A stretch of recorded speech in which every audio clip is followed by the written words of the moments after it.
ahead and meeting to order and ask the clerk to call the roll and establish quorum.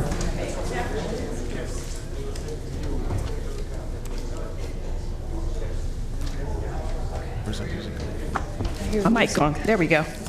Good afternoon. Okay, directors Ashby, Carr. Here. Frost. Here. Kennedy. Here. Natoli. Here. Cerna. Here. And Gira. Here. All right, you have a quorum. Thank you. If everyone would please rise for the Pledge of Allegiance. I pledge allegiance to the flag of the United States of America and to the republic for which it stands, one nation, under God, indivisible, with liberty and justice for all. You got music back here. There's music somewhere. You want to make a paper or something? Such controversy. We like soothing meetings. I know. It's the. I suddenly want ice cream. It's Before the we- Channel 14. Before we begin, I want to just welcome Vice Chair Gira back to the meeting. He was not here last month, and what happens when you're gone? You get nominated for something, That's and right. so welcoming you back as Vice Chair. Glad to be here, yeah. And I want to ask if anyone has any issues with items on the agenda. And so we'll begin with oral reports. Okay, thank you, Chair Frost. I believe we need Do we to need have to read the the public reading. statement? Pardon me? Read the statement first. Yes, here we go. They're working on it, Background music hopefully. going here. This meeting of the Solid Waste Authority is cablecast live on Metro Cable 14, the local government affairs channel, on the Comcast Consolidated Communications and the AT&T U-verse cable systems. This meeting is closed caption and webcast at www.sacmetro cable TV. Today's meeting will replay Tuesday, May 15th at noon, and again on Thursday, May 19th at noon on Channel 14. Members of the audience wishing to address the board may sign up electronically, or actually we have the speaker slips that are located in the back of the room. Please speak into the microphone when addressing the board and state your name for the record. And I don't have any public comments requests, do we? Madam Chair, maybe we just take a real quiet pause so we can try to tell where music is coming from. Oh, yes. Why don't we, Chris is trying to let's just, troubleshoot. I thought this was the only board with its own soundtrack. I just thought it was entertainment, I guess. Let's take a break for just a moment or two while we figure the music, turn the music off. Who's playing it?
That I can see, so we will move on to next item, please.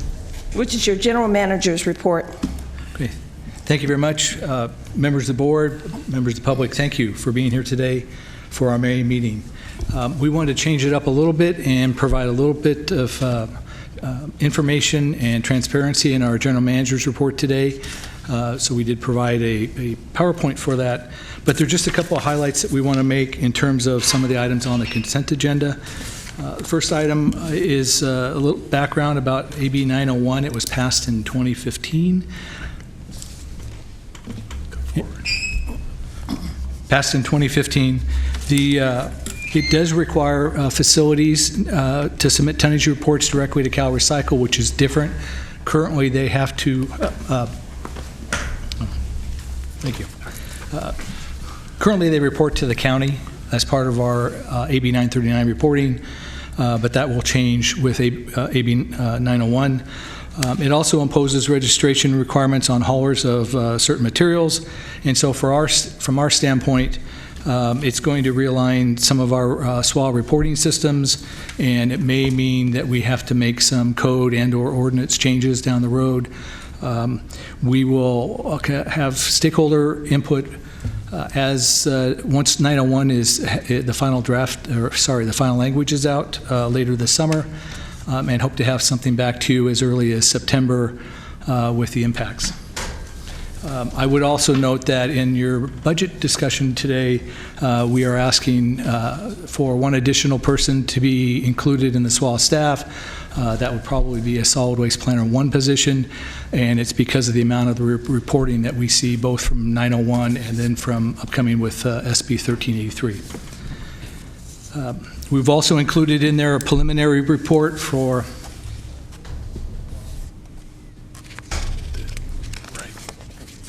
There we go. Include the preliminary report for you that had a lot of interest at the last board meeting about the illegal dumping analysis, and I found it pretty interesting to go through some of the statistics in terms of what the increases are in illegal dumping, as well as the increase to bulky waste programs for both the city and the county. The other item that I found really interesting was the 74% of the material comes from single-family properties in the study, and only 11 from multifamily homes. We will be coming back with a final report and recommendations as we do summer stakeholder meetings. We've also included in... Madam Chair? Go back to I'm that sorry. slide. Director Kennedy, please. The previous slide. 74% of material emanated from single-family properties. This is illegal. Yeah. How do you know that? How can you track whether illegal dumping is coming from multifamily or? So the company that actually went out and did it, did the study, actually looked at where it was coming from and did inspections of the piles to determine what the material was. And they had, remember, we hired a firm to look at, that's done this before. So you can look at a mattress and tell me that it came from a single family and not a multifamily. Okay, I've got Chris Leon, who worked very closely with the vendor. Yes, believe it or not, they have a whole addendum to the final report that's about 30 pages explaining their methodology. They have PhDs that work for Cascadia Consulting, and believe it or not, you can look at a pile and disseminate from it, and I've done some dumpster diving in my time. Oh my goodness. Okay. I'm skeptical. Director Natoli, please. Okay, thanks, Madam Chair.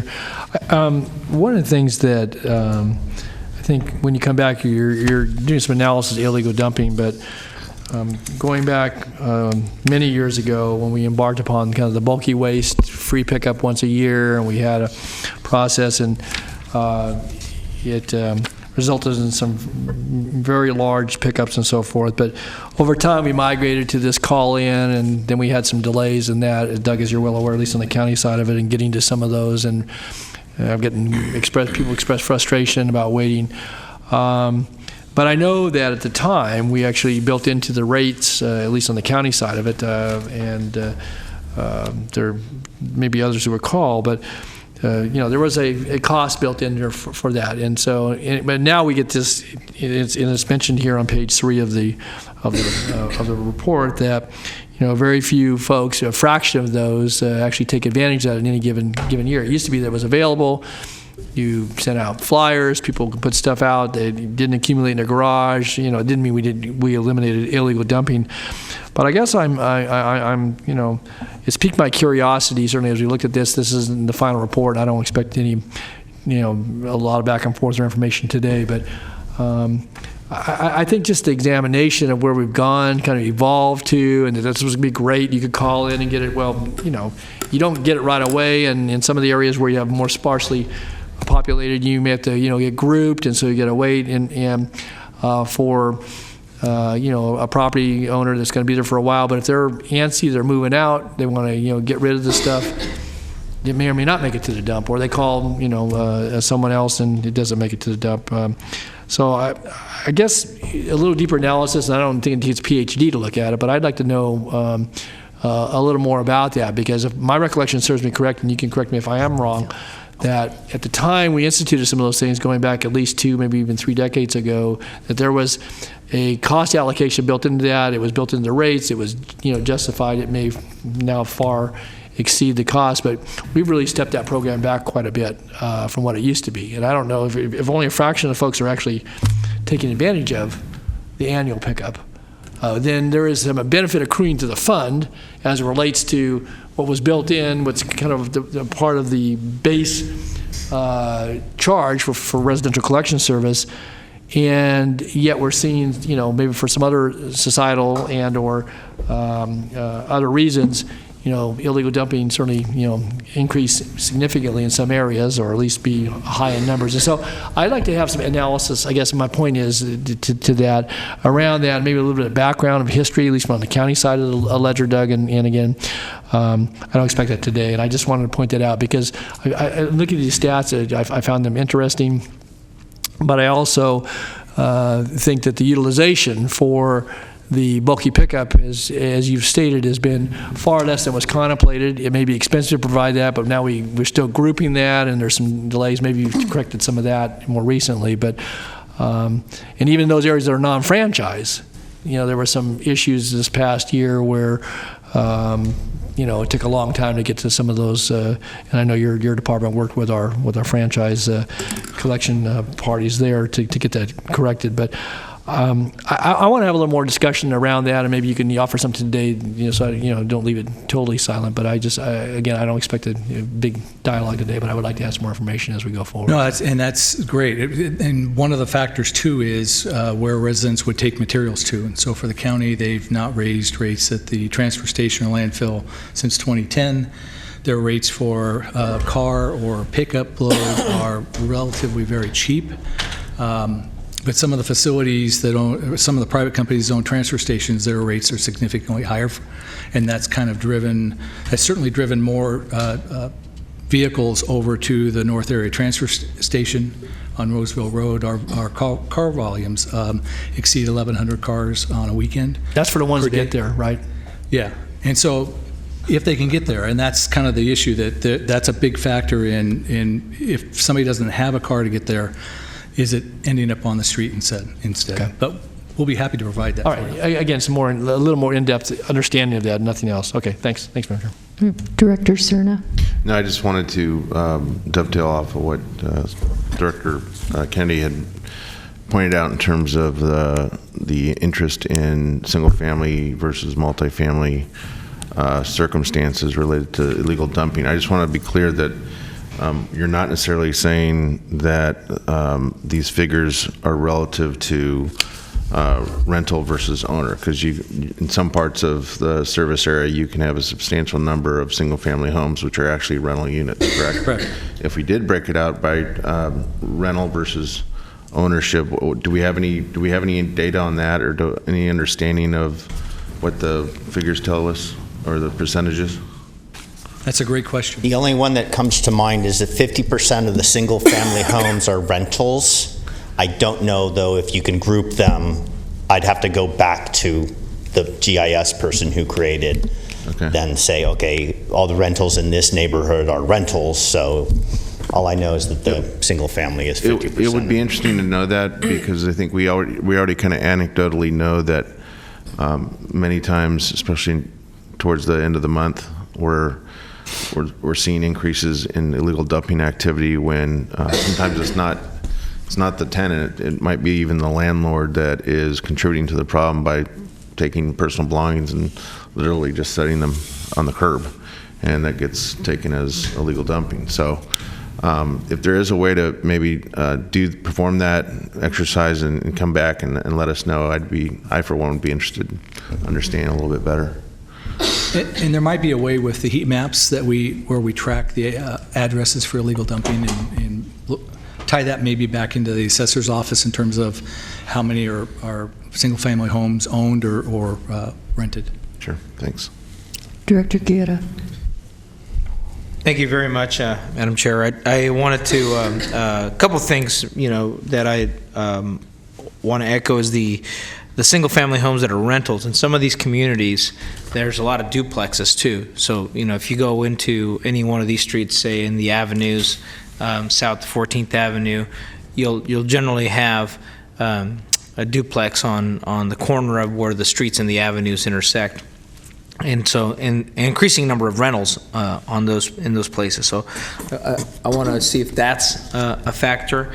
The other thing is that I've noticed, also like in the Del Paso, North Sac area, a lot of single-family homes, but a big chunk of those are rentals. I think that in this map it shows that that could be an issue. I do see that in the south area there seems to be a larger uptick both in the city and in the county. And some of this I'd like to know when we come back, is it because reporting has increased? I know we've done a lot to try to, how much of this is actually numbers based on reporting versus number of actual incidents, or how do we get that information? I know I see Supervisor, Board Member Cerna out over in the Fruit Ridge Finger area constantly, with this 311 app, and maybe that's because I know I see that track area is linked with Tahoe Park, so I wonder how much of that is between him and me on one side of Stockton Boulevard clicking our 311 app. But we have done a bigger effort of getting people to report this. Still, you go down in these areas and you still see a number of that. So the last comment to say that even though we've increased the additional e-waste and bulk collection, I think we still have to get at the how do we tackle illegal dumping? How do we go after actually the root cause of it and focusing some of our efforts to identify those issues? We do have to pick up the trash and get after illegal dumping, but I think the thing we have to say is that we're never gonna have enough money to go out and clean up everything and provide a free service. I think as some of the board members have said, we have to find a strategy to go after the scofflaws. Director Kennedy.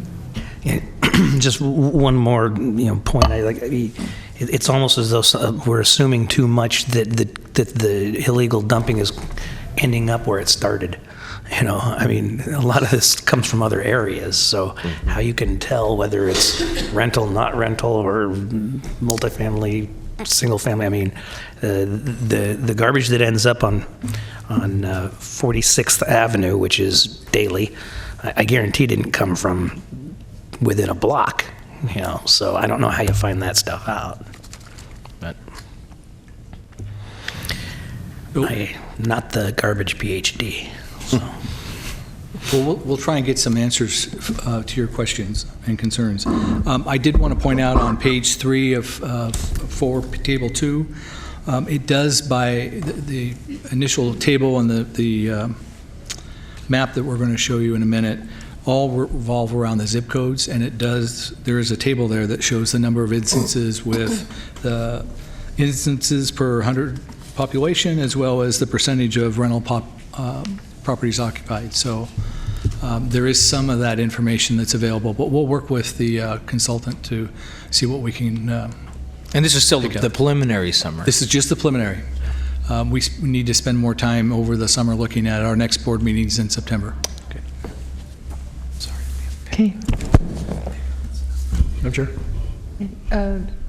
I'm sorry, Director Natoli. Yeah, just very quickly, and just while you're on that, the intervening sentence between Table 1 and Table 2, folks may want to look at just the way that sentence is constructed. I get what is intended there, but it says illegal dumping does not occur evenly across the city and county, semicolon, the worst neighborhoods are detailed in Table 2.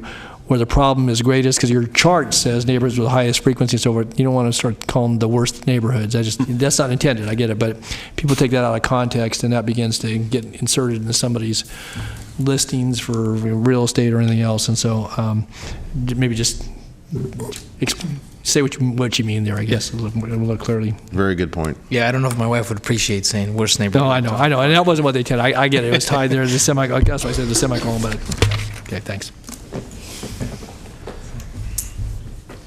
And then we wanted to include a map in showing the illegal dumping, and this is again done by zip codes. And so the darker the color, the more concentrated the area of illegal dumping. And then we have just an item that we want to bring to your attention. The county department has had a workshop with its board on SB 1383 and the implications on the residential side. We're planning to come back to the SPA board in September with the issues that we think are going to involve the commercial generators and haulers on 1383. The final pre-draft document was released the end of last week. Cal Recycle had hearings May 7th and 8th. Most of my staff listened to those, were either present at the hearing in Sacramento or listening at their desks. There were some changes on the residential side in some areas, and in some areas there weren't changes. So, but we need to have a little bit of time to come back to you in September with how we think this is going to affect the SWA. But mandatory commercial and residential source separation of organics will start no later than January 1st of 2022. And again, a big piece of that is haulers are pretty well prepared to collect food from restaurants and things today. On a residential side, how does it get collected? And in both cases, where does the material get taken to? Because there's not a viable solution located in Sacramento County right now. So that's part of what we're planning to look at over the summer. And with that, that's my general manager's report. Thank you. Any questions or comments? Next item, please. Your next item are your consent items. Items 2 through 5 are in order for approval. Does anyone wish to pull anything from consent, or do I have a motion? I'll move consent. Second. All in favor? Aye. Opposed? Motion carries unanimously. Thank you. Your next item is a workshop to define the SWA missions and goals. Good afternoon. I'm Tim Israel, Senior Civil Engineer for the county and SWA staff. Today, we want to talk about the SWA's mission and what our goals are going to be for next year and possibly for future years also. It's a big time of change in the solid waste industry. There's new regulations. Obviously, Doug just talked about SB 1383, but there's also a whole variety of new regulations out there that are causing change for us. In addition, there's influences from outside. As you know, China is a good example of not taking our recyclables. So there's a lot of change going on, and so as staff, our question to you as a board is, how do you want us to spend our resources? We've got extra money in our budget every year, and there's been interest from certain directors to look into how we should spend that money.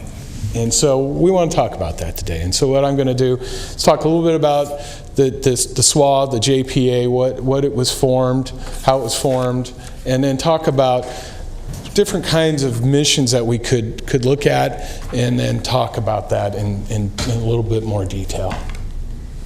The SWA was created in 1992. And Director Ashby, did you have a question? Oh, excuse me. I did.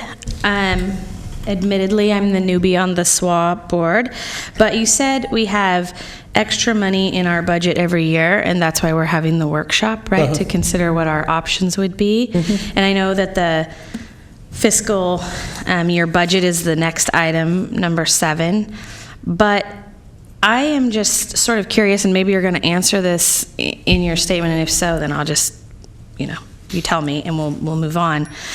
But the amount of funding that normally goes to the city and county is reduced this year.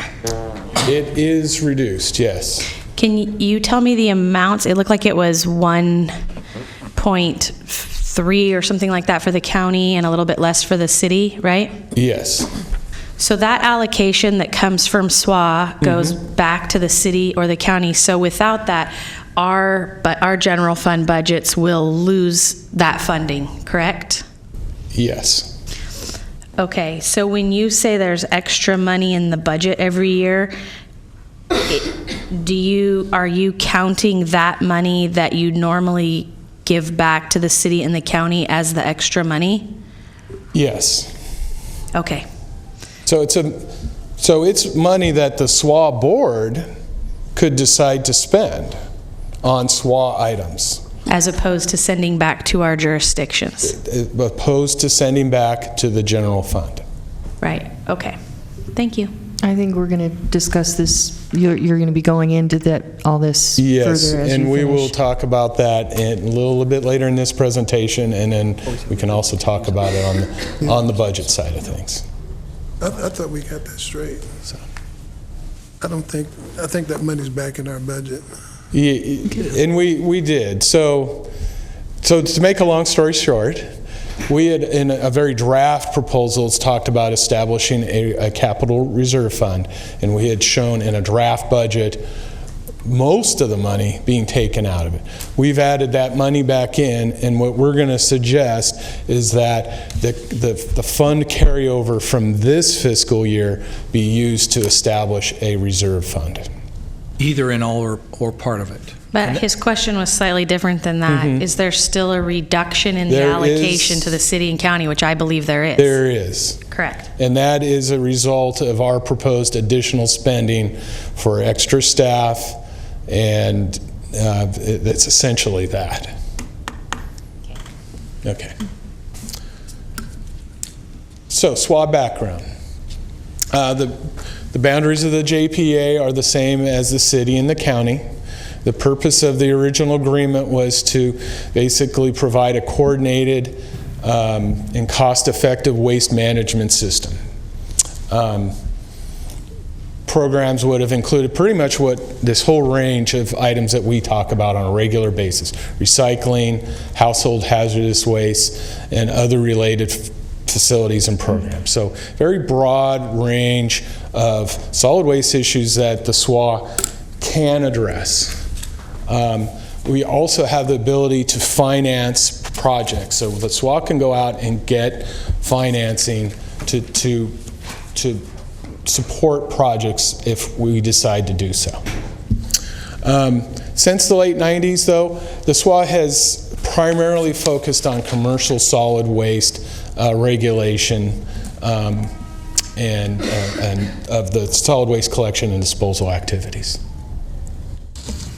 Currently, the range of services we provide: commercial waste regulation, illegal dumping support, CalRecycle reporting, facilities certifications, ordinance compliance and outreach, franchise management, litter and recycling can services. So these are the things we do now. Things that we could do. So we put together, our SWATAC group put together, what things could we do? And so this is a list of things that we thought we could do. Not saying we want to do all these, but these are things the SWA could do. Expand 1383 outreach. Enhance our illegal dumping abatement efforts. More multifamily residential outreach inspection. Support food rescue programs. Facilitate opiate and sharp take-back programs. Facility or building deconstruction material exchange programs. These are other programs that we could do. Develop and or operate organic transfer station and processing facilities. And this was kind of the original intent of the original JPA agreement, was combined city and county residential collection services. I mean, these are all things we could do. I'm not saying we want to do them, but these are things we could do. Recently, the SWA budgets have grown a lot. So since 2014-15, our budget has increased 440%.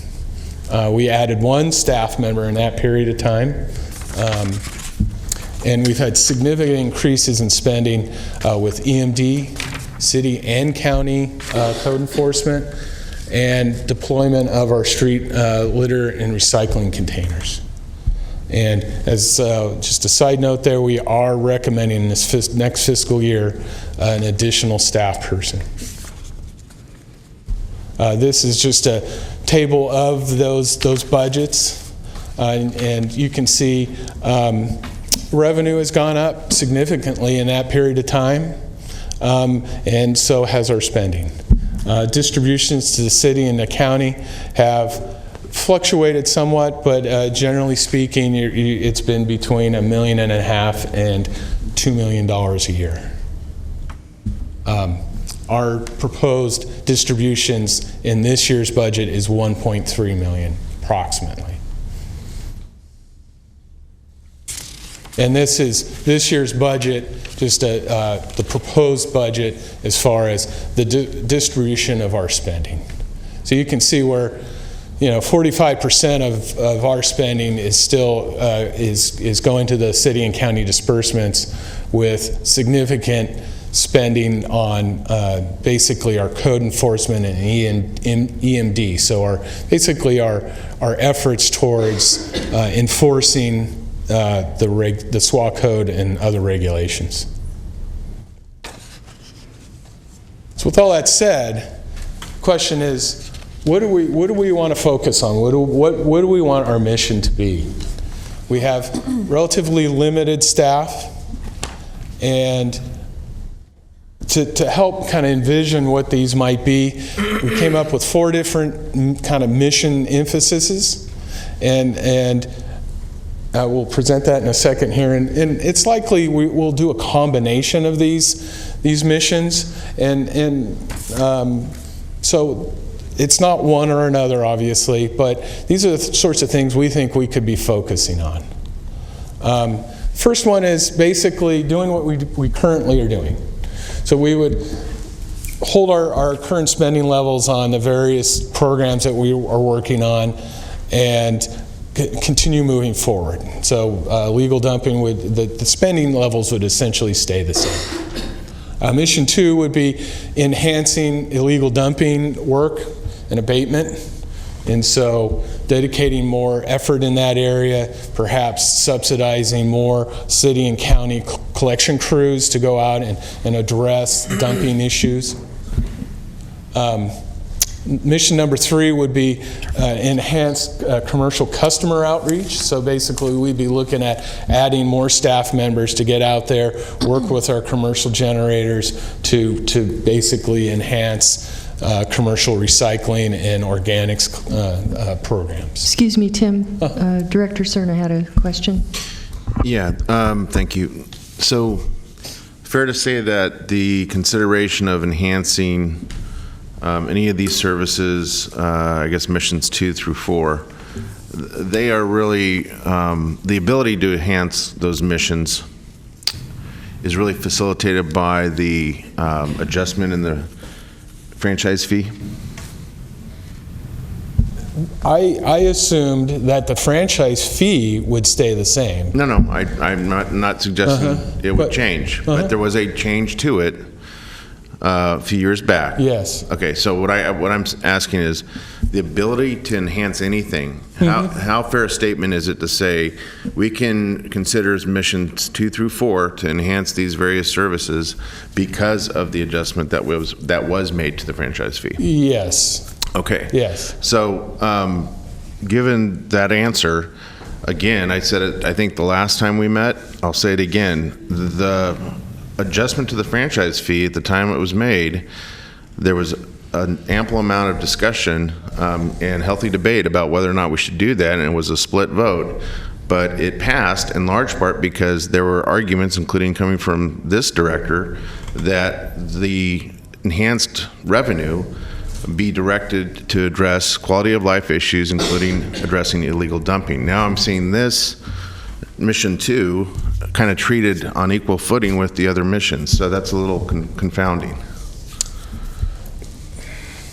Well, if I could step in for a second. So Your board did approve enhancements to the illegal dumping program over in last fall, and that we added money to code enforcement, we added money for cameras, other barriers and things like that. We're just suggesting here, in the budget, we've kind of assumed that we're going to continue those. This would be, do you want to include So even more support? Yes. Yes. We can't come back to you right now and give you a report on the extra funding that you provided to the city and the county and say that money did X, Y, or Z.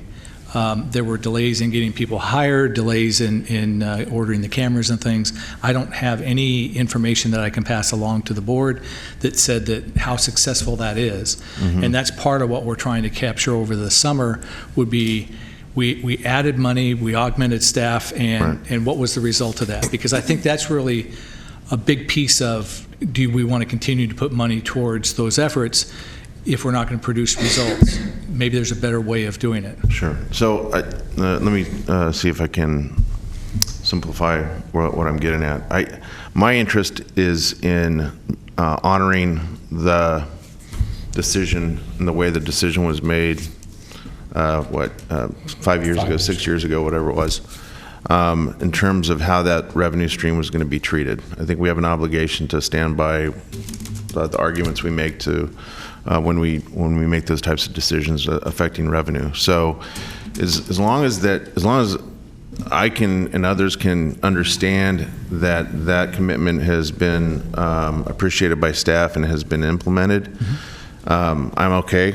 I'm not going to freak out too much about this, but if you're also telling me that we don't yet have enough data or firm enough understanding of how effective the application of additional revenue has been to date, I need to know that before I can really kind of entertain what to do next. Does that make sense? It does. Okay. Absolutely. All right. Thanks. But we want to make sure you understand that there is money available if you want to continue in that path. Understood. And enhance Mission 2. Director Guerra. Thank you very much, Madam Chair. I agree with that point there. I mean, I was concerned when I saw this too, that all of a sudden we were diluting the focus on the issue of quality of life problems. And if there's any thing that we saw from your comments where there's been an increase in illegal dumping, that obviously that increase that happened a while back ago needs to continue to focus that. And I for one would again, those franchise fees that are being collected from the haulers, they should go back to why they were put in there, which was to address the illegal dumping piece. And whether it's collection and cleanup or attempts to solve the problem or going after scofflaws who are doing the illegal dumping.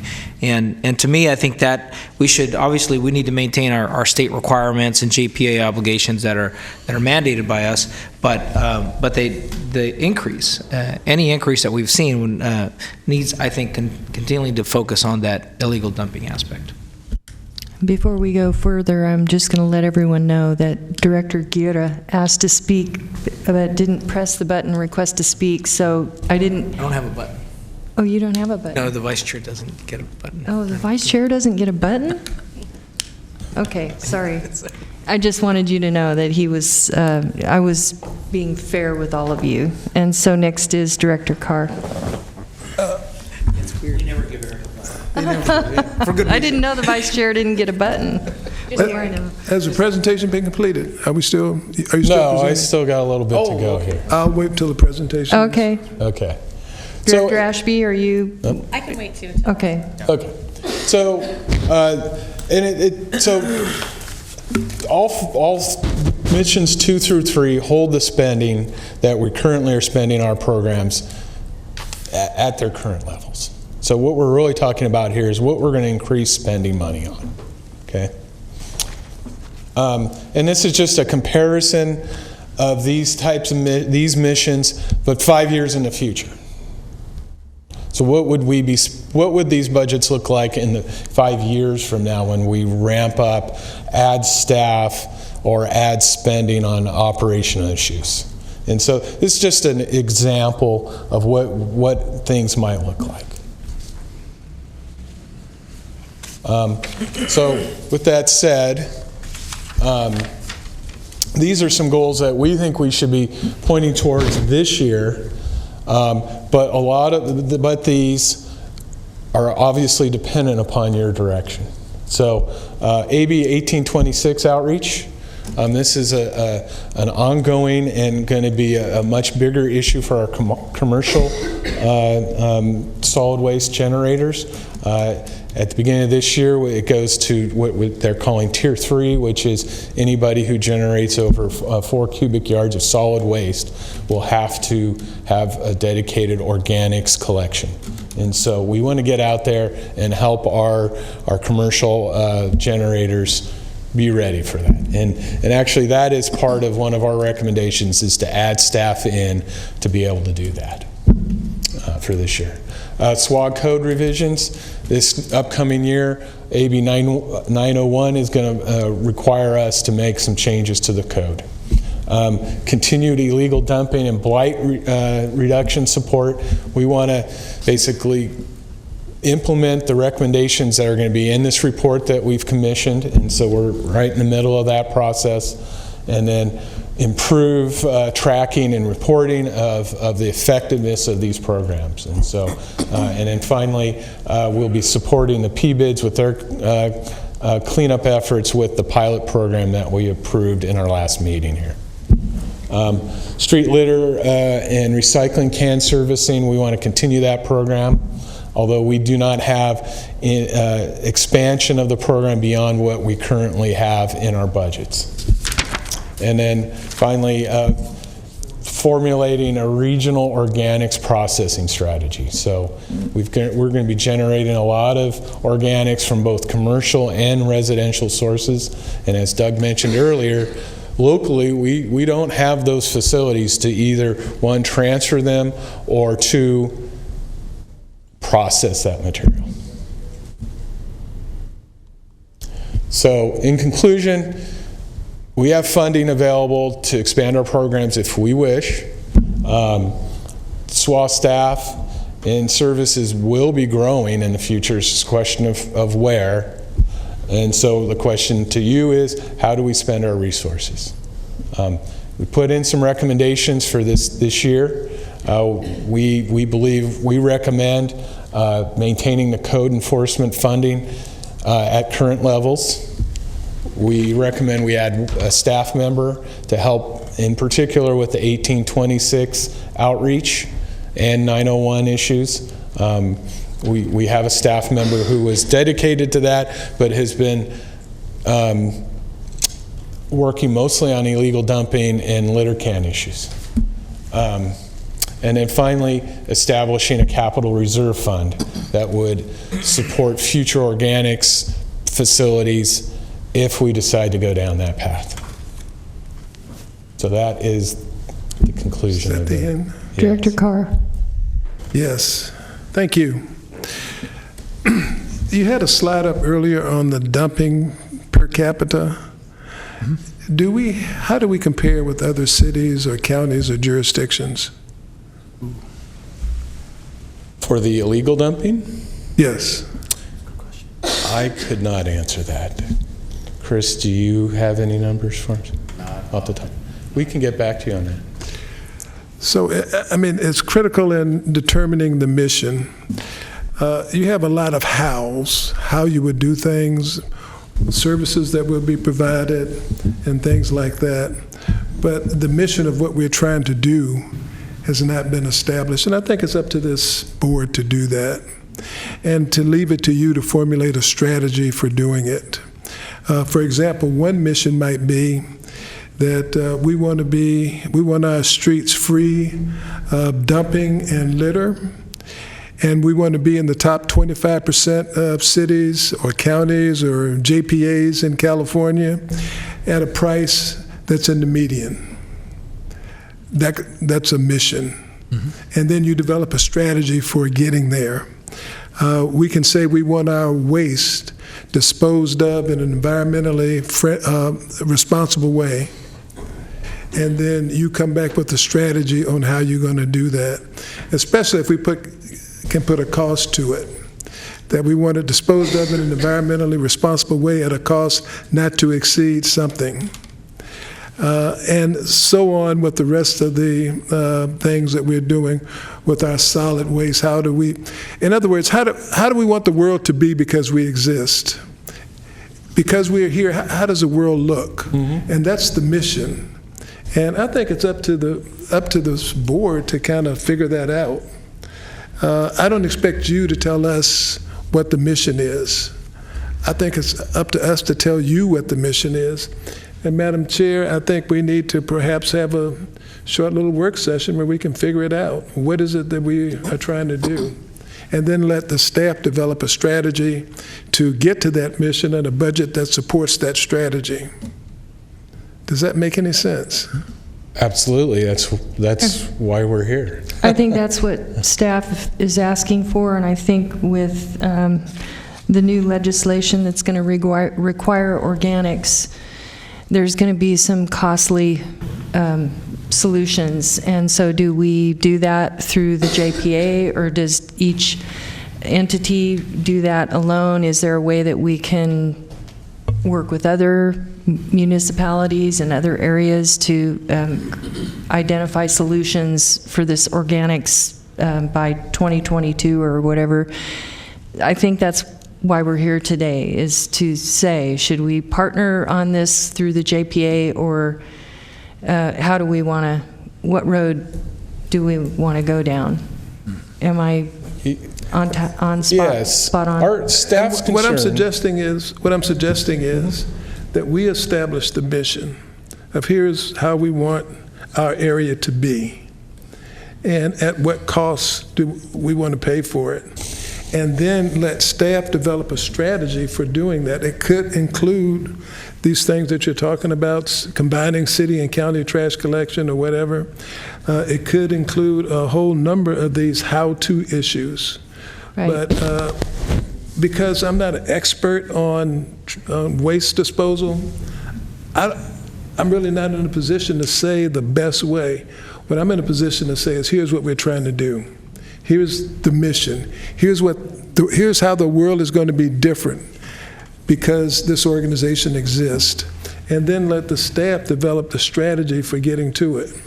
And I think today what this is about is having that conversation around, should the staff move forward and explore what are the possibilities if, in these different areas? Which areas do we want them to focus on?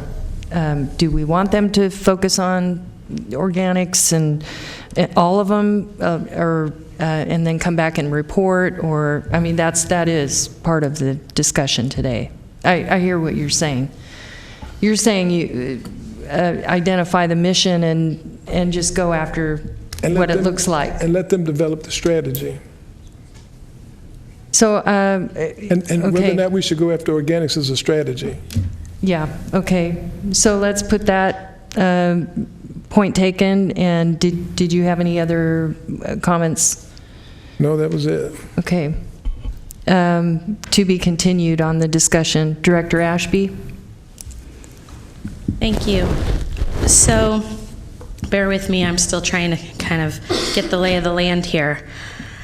And I think some things make a lot more sense to me after hearing Phil talk, because here's where I was at. Why would we raise a franchise fee and then decide later how the difference would be spent? I did not understand that at all coming into right now.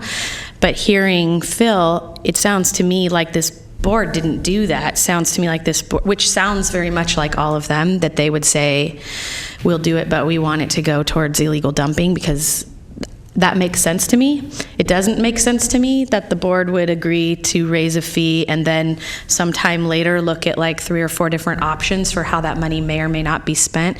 So that's just confusing to me coming in at the point that I'm coming in at, because I wasn't here for that discussion, but I'm here for the discussion about how to spend the money, and I am sort of perplexed about why there is this money.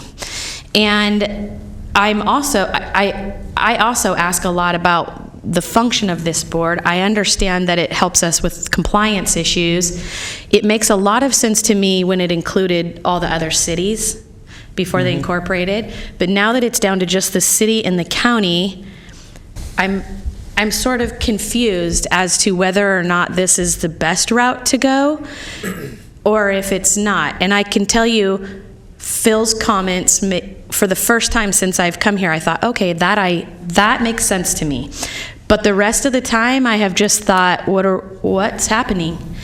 And I would never grow this entity for the sake of growing it at the cost of my city. My job as I sit here is my city. And coming into today with our next item, where there's a reduction to the city, and hearing a presentation immediately before that stating, we have extra money every year, here's some options on how to spend it. I don't understand that. I don't understand why there would be extra money. I don't understand why you would raise a fee without a set standard, which I think Phil asked and answered, as far as I can tell. And I don't understand why you would reduce allocations to the city or the county. We all have very much hurting budgets every year, and that's just gonna further that problem for us. So as I sit here, just one person coming in at this particular moment in time, I have a hard time seeing a rationale for spending extra money at all. And the one thing that did make sense to me was code enforcement or illegal dumping, until you said to Phil that you actually don't have any data on whether or not that improved the situation. So I don't understand why we would put more money into a program that we're not sure is working yet or is efficient. And I did look at your costing of your code enforcement. It is much higher than the costing of code enforcement for the city and the county. I don't know how many cameras you have countywide. Maybe it's a lot, and that would make a big impact. How many is it?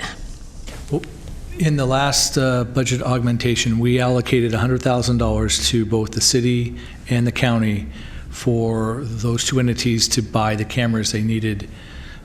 So they're not SWAS cameras, so the city and the county bought the cameras? Right, because it's their staff that are going to use the cameras and locate them and move them.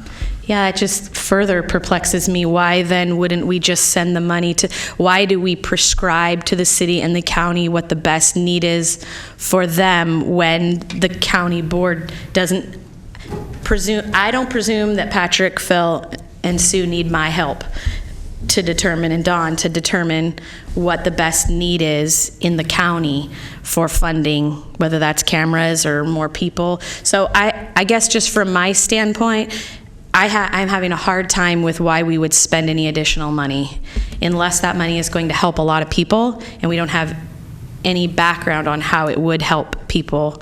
So I'm not sure what to do with that. And I certainly don't want to see my city entity get a smaller allocation while this entity is growing without purpose, as far as I can tell. Mm-hmm. And definitely, I guess we've increased our expenditures by 400%, over 400%. So that's why this is a good discussion. Director Guerra. Yeah, did some of the comments by Board Member Ashby. I mean, I think, well, one, there was a plan and a reason for the increase, and so, and that was quality of life issues. But when the fee was increased, business was at a certain point, and right now business is doing well. I mean, so the reason we have more money now is because we have more business activity. And so it wasn't that all of a sudden we increased the fee for the sake of just increasing the fee. It happens that we've actually had more generation because there's actually more trash being generated. So that, again, when the fee was increased, there was still a big problem. I do think that anything, if we're going to solve an issue, it doesn't get solved by us just, hiring a cleanup crew or whatnot. I do think that if we're going to try to tackle and have, particularly in areas of the city where it's joint jurisdictions, city and county, having a staff member that is focused on illegal dumping to coordinate with the cities is helpful. I think our own city staff are working and trying to achieve their goals, but at least having a staff member, and we're not, creating an entirely new bureaucracy here. I do like the recommendation of a staff member that is focused on illegal dumping to make sure that we're actually putting the man hours to solve the problem. So for me, for one, at least on that part, I can support that staff position, and again, making sure that our fees are our reuses of our fees are associated for why they were put in there. Now, to be quite honest, and this is probably maybe unfair to our city, but that's money that wasn't expected. I mean, business got good, revenues came up, and it wasn't revenue that we were expecting on our city side. So, I mean, to be parochial, yeah, it's nice to have a little more in the general fund, but I think we got to focus on also what the purpose of the fee was for. So. And what we're talking about here is how we're going to spend this money as we move forward. And one of the real important, we consider both city and county staff, along with SWA staff, is the issue of how we're going to deal with organics. And the JPA is a partnership already set up between the city and the county to deal with these sorts of issues, especially when it comes down to if we need to build facilities to support it. So it really is a ready-made partnership that is something staff from the city and the county are already talking about teaming on and working on teaming on organics disposal or processing. And so the JPA, really, the SWA, is that partnership formalized already. And so both our conversations with staff on both sides have been very supportive of this, of at least that part of the idea here. And so if we go down the road of spending our money on other funds, that option will not have enough money in it to move forward. We would have to look at finding new sources of revenue to fund it. So there's a lot of options out there, and I think Director Carr has it, is right on point. Is what we're looking for is from you guys. How do you want to utilize these resources? And my understanding is that there are other counties and cities that are looking at some potential capital improvements for this organic waste recycling that we could possibly partner with them or deliver waste to them for a time while we're figuring it out. And it's also my understanding that we don't know what the cost would be until we know what our solution is, whether or not we want to build our own facility for our county or region, or do we want to partner with other counties? And if so, if we did decide to build our own facility, there is that resource of bonding, and that's why you're initiating this reserve fund to ensure that that opportunity we can take advantage of if we decide to go down that road after you explore this. This is what I'm understanding. Is that correct? Right. In order to meet the 2022 deadline for the organics collection, we're not going to be able to, there are no entities in California that can build a facility, do all the processing, and get through all the solid waste permitting, CEQA processes and everything else in that time frame. So the immediate issue is, can we find a place that's not very far away that we could transfer the material to? And the county staff has been working with city staff on trying to partner up on the residential collection that probably includes food waste, so we could transfer that material to one of these facilities as we go through the process of determining, one, what that cost is, and then two, does it make sense to try and put that kind of a facility in Sacramento County someplace? But again, if you're looking at a compost facility with all of the air emission equipment, collection systems, et cetera, it's probably a 10-year process, just through the solid waste permitting and that kind of thing. And again, currently under SB 1383, there is no funding coming from the state to do this, so we have to be creative on our side in how to do this. Okay, so do you have more to present?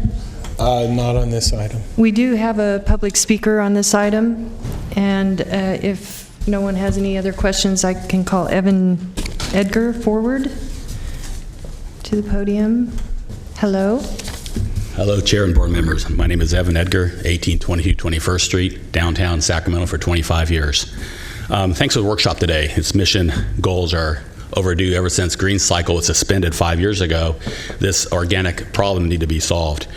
Thanks for mentioning 1383 today, because the fact that it is going to be effective in 2022, the regulations will be adopted in 2019. 50% of all organics by 2020 and 75% of all organics by 2025. I provided numbers to staff. We're talking 360,000 new tons by 2025.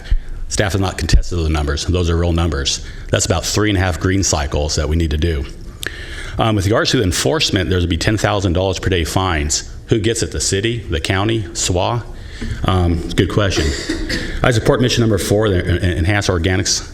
The budget number had a $15 million increase on that. That's a price shock. That's a cost, but there's no revenue attached to it. The revenue would come from generator fees from commercial and residents in order to fund that fee increase. SWA had a price shock about 5 years ago when Green Cycle came forth with a qualified bid to compost. It's about $50-$60 a ton, which is a market rate. Landfill's at $25 a ton. At the time, SWA didn't have the leadership in order to fund that increase against other budget concerns. So that was important that Green Cycle has come and gone and took about 7 years to get there. Statewide, we need about 100 facilities, about a $2 to $3 billion increase. In the Bay Area, we're doing this. Yolo County is going to do about a $25 million capital fund for their materials, and Modesto has a facility, City of Modesto, City of Bakersfield. This is to be done elsewhere. I'm doing it elsewhere. It can be done, and it doesn't take 10 years. A lot of these cities will be compliant by 2020. This workshop gives about direction. Where do you go today? What about SWA leadership, and do you have stomach for another Green Cycle? Do you want to go through Green Cycle again and try to do that? Or you can advocate back to the city should do it in county. What SB 1383 is a short-lived climate pollutant law. It's not AB 939. It's not about recycling. It's about methane reduction. It's about greenhouse gas reductions. It's about climate change. And right now, everyone in the city and the county, you have a climate action plan. You guys have staffing in your planning departments that understand climate change. They understand methane reduction. And I think that the future direction is return to the city and county. It appears that SWA staff here are mostly landfill-centric. They know how to run a landfill. They know how to fill it up. They know how to get revenue filled the landfill that makes methane. I don't think they have the vision in order to look at climate change issues. I do believe that city and county staff has. I believe this mission 4 is mission critical. It's a quality of life, and returns back to the city and county when something can get done, because SWA tried with Green Cycle. I don't think they can do it again with SWA staff in charge. Thank you. Thank you. Mike Lin? Lim? Thank you.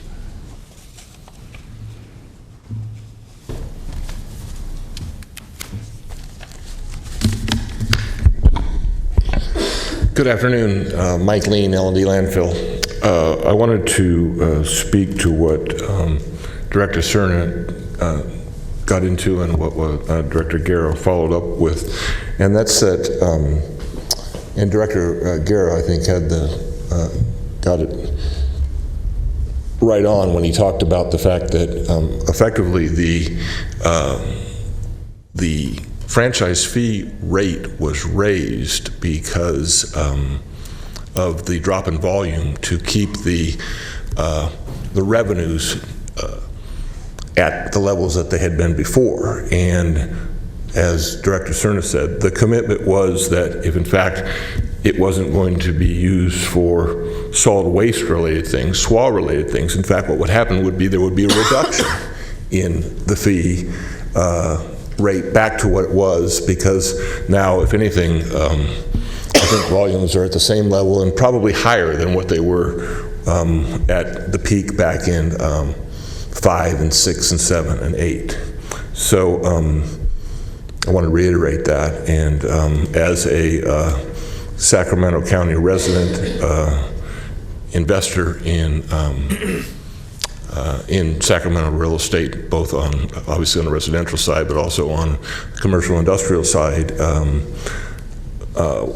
I'm comfortable with the franchise fees that we're paying being spent as Phil has described, but to get to where they end up going into the general funds, that's not the commitment was made. That's something that I wouldn't be comfortable with as a taxpayer. I would also make one suggestion that it might be helpful in terms of to have staff go back and look at what the dollar volumes were and what the payouts were back in the time period when things were going along well, and go back to where the studies actually went back further and went back to maybe 2005 or 6 and started there and watch the changes. It might be enlightening. Be pleased to answer any questions if there are. Thank you. Questions? Thank you, Mr. Lean. Thanks, Mike. Okay, any further discussion? I think staff is asking us for direction on how we move forward, which of these priorities we focus on. It sounds like we're going to come back with some more discussion, maybe some more information. It doesn't sound like we're prepared, what I heard, to necessarily proceed forward. I think they laid it out, some of the opportunities here and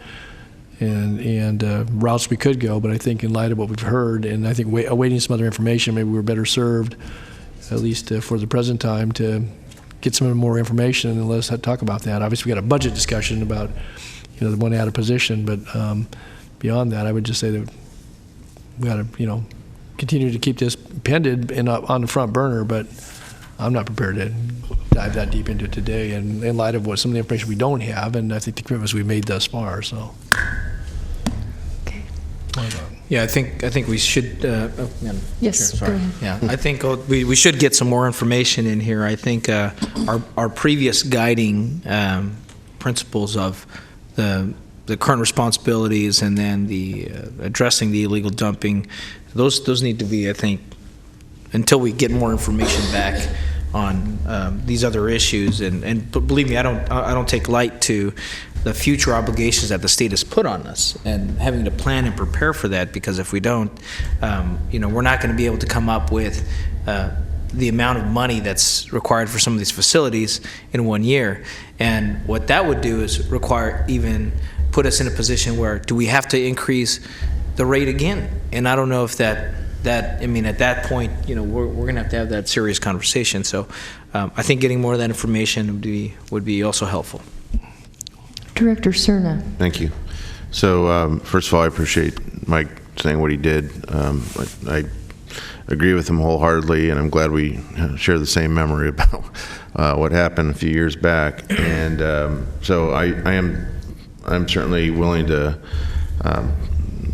put off a decision so that we can be armed with more information. As I stated earlier, and I think as other directors underscored, having some more or richer data on the efforts to combat illegal dumping is certainly going to help inform us ultimately as to the disposition of the funding. But I think you're hearing from both those that pay the fee, those that have been responsible for the fee adjustment are pretty much, I think it's fair to characterize, on the same page here. And so I would encourage executive staff to let that sink in terms of kind of where things are heading in terms of an ultimate decision, one that's fair and reflects the commitments that were made. Mm-hmm. Thanks. We heard that.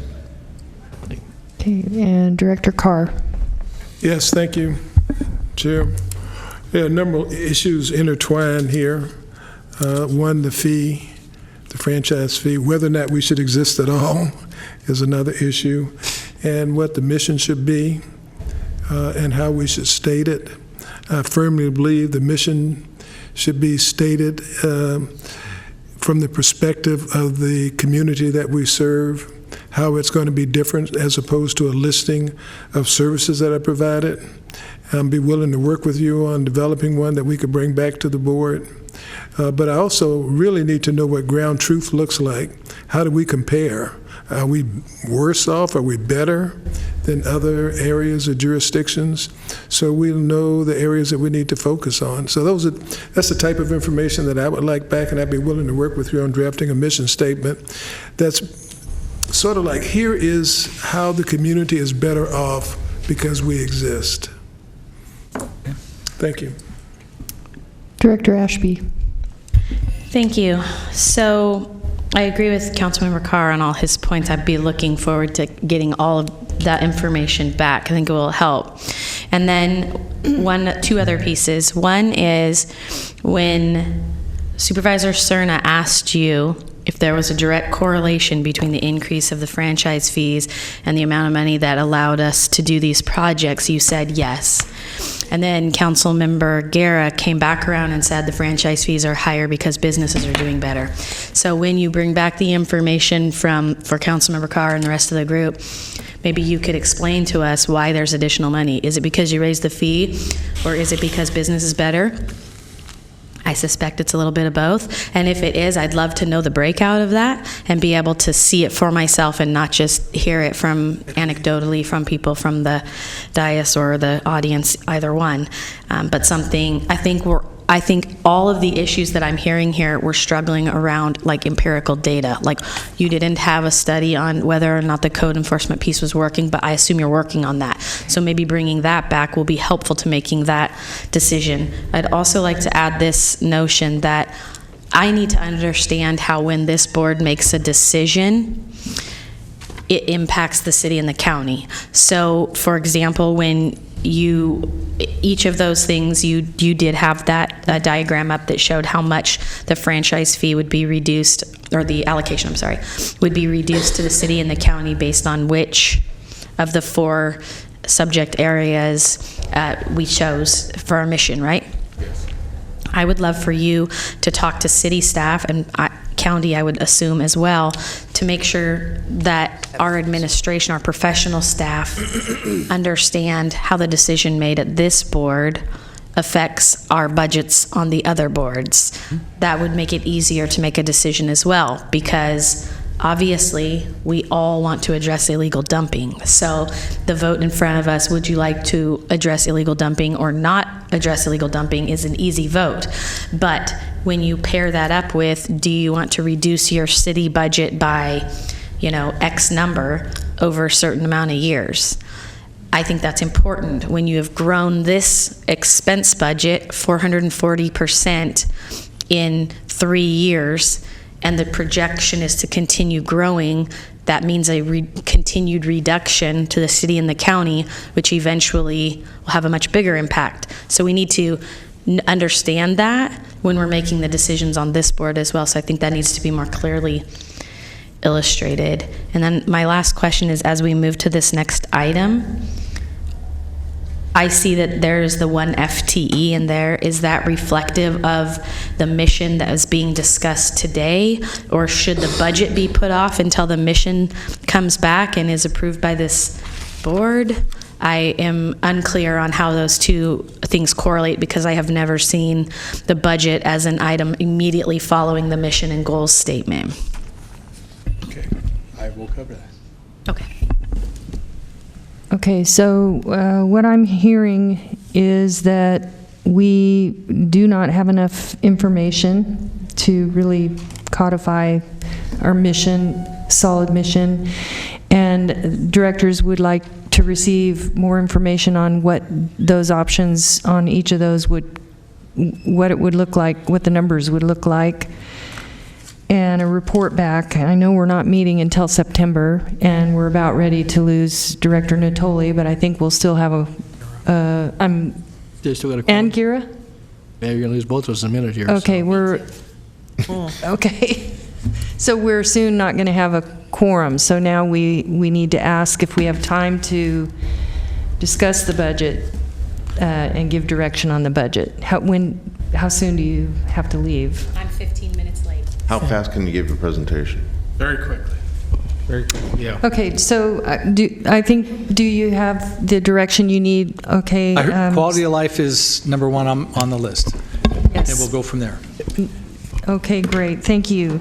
And so let's move on to next item, please. Your next item is adoption of fiscal year 2018-2019 proposed budget. So for our budget, basically what we're proposing is to keep our program spending relatively the same on most of our programs. We are slightly adjusting the revenue distribution to the city and the county. Slight changes there. No change, obviously, in the franchise fee rate. And we are proposing to add one FTE for illegal dumping support. And so that money is reflected in this budget. The budget scenarios that were presented in item 6 assumed a base of this budget. So, Say that one more. so it basically is based as a baseline and looked forward, basically, with changes. So attachment C, so attachment C then, you describe enhanced activities, some of them compliance. Attachment C basically gives you a very detailed description of what each of these line items entail.